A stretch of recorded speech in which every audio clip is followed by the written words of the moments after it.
what, in your opinion, is the big story behind India's growth, and what do you think is driving our economic momentum? I think the whole economic growth story that we are seeing today is a very well thought through story.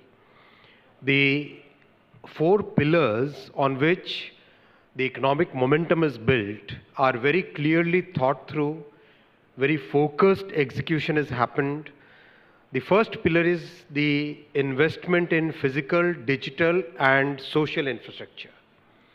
The second pillar is huge focus on making sure that the growth is inclusive. The third big pillar of our economic policy and Prime Minister's vision is to make sure that manufacturing gains ground, something which has remained dormant for 60 years, comes back in a very systematic way. Both the brick and mortar and the modern manufacturing, both the labor intensive as well as high-end manufacturing. So lots and lots of focus on manufacturing. And the fourth big pillar on which this economic momentum is built is huge amount of simplification. More than 1,500 archaic laws have been removed from the statute book. More than 40,000 compliances have either been removed or simplified. So all the four pillars, there has been consistent work over the last 10 years. The work is giving us the result despite the shock of COVID and the shock of conflict in Ukraine, Russia.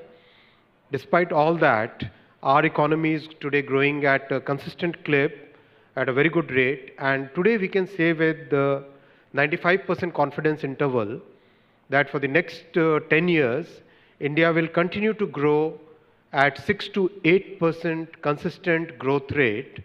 And that can be said with a very high level of confidence because practically everything that needs to be put in the foundation for this growth has been put in, the results are visible, and there is a consistency in the growth. In the coming 5 years of Prime Minister Modi ji's third term, our focus will be to reinforce all these four pillars in a significant way.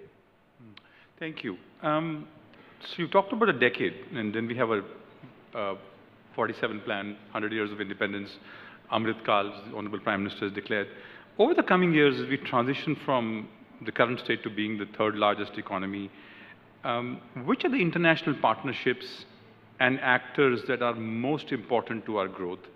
And who are the cluster of global stakeholders from governments and private sector that we must reach out to actively in the next 5 years and the next 5 years? Listen, we have today a global scenario, a global geopolitical scenario in which many of the old structures are getting revised. This is a time for consolidating and repositioning our country in a way which actually has been demonstrated if you look at the journey of last 10 years. Our Prime Minister's, the way he has conducted the foreign policy, India has today emerged as a trusted and a developing geography where people believe that yes, India is a good partner. India is a trusted partner. I can give multiple examples. Examples of supply chain are all known to you. We have Apple manufacturing here in India, Samsung manufacturing here in India. We have multiple consumer-facing brands in the traditional industry who have ramped up their production in India. So Make in India is a big success. What the bigger reflection of the trust is in developing critical technologies. Now that's a big change which has happened. From being a receiver of previous generation technology through TOT agreements, today India is viewed as a country which can be a co-creator of technology, which can be a co-developer of technology. For example, we have today MOUs with USA, with Japan, with Europe for developing semiconductor technologies with newer applications in quantum, with newer applications in with the newer applications in telecom. So the way we are looking at this is, here is a trusted geography, here is a large talent pool, here is a tested past which can be verified by anybody. So the world, we are open to the world, we are open to new ideas. So come here, innovate here, for India, for the world. And we, second part of your question, we believe that government and the private sector must work in unison, must work in harmony. We have developed a very unique public-private partnership model. For example, the entire payment, digital payment that you see, it's a classic case of a public-private partnership where the public funds were used to create a platform. That platform, which is owned by NPCI, National Payment Corporation of India, that platform is open to everybody. It's open access. So startups have joined, 400 banks have joined, insurance companies have joined, mutual funds have joined, and a large base of about 400 million users have joined. So imagine the power of a platform like this. So we believe in public-private partnerships, whether it is development of the telecom stack, development of the digital stack, development of semiconductors, everywhere we are looking at public-private partnerships. The Prime Minister has spoken about Viksit Bharat, has spoken about the idea of the next 25 years being our golden period. One of our big challenges as investors has been taxation in India, but the GST has been a great success in economic terms. Also, the collection is very buoyant. Our physical infrastructure that seems to rapidly connect the country is another big story, including the work that Railways is doing. What is this transformation over the last 5-7 years that is underway? How do you kind of put this together for an international audience? How do we explain this to them? For economic growth, certain basic principles are known to everybody. One of the fundamental principles is that sustained economic growth happens when the productivity increases. So productivity improvement is one of the fundamental structures of any economic growth thinking.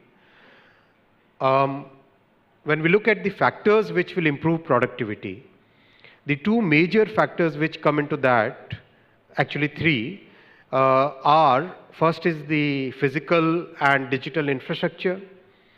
The second is the focus on education and skilling. And third is the focus on innovation and development.